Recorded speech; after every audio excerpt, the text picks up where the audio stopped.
अस्सलाम वालेकुम।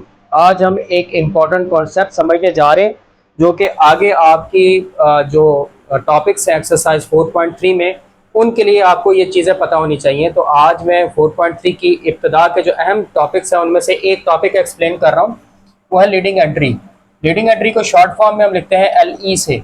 अब लीडिंग एंट्री क्या होती है, इसके बारे में लिखा हुआ है, the first non zero entry of any row is called leading entry. कि किसी भी रो के अंदर जो पहली नॉन जीरो एंट्री होगी आप इसको लीडिंग एंट्री कहेंगे। अब उसके लिए आप देखें, ये आपके पास आ गई पहली रो।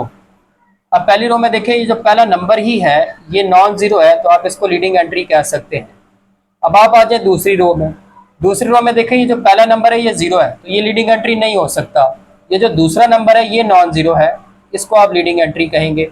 इसी तरह आप तीसरी रो में आ जाए, तो तीसरी रो में देखें, पहला नंबर भी जीरो है, ये भी लीडिंग एंट्री नहीं हो सकता। दूसरा नंबर भी जीरो है, ये भी लीडिंग एंट्री नहीं हो सकता। तीसरा नंबर भी जीरो है, ये भी लीडिंग एंट्री नहीं हो सकता।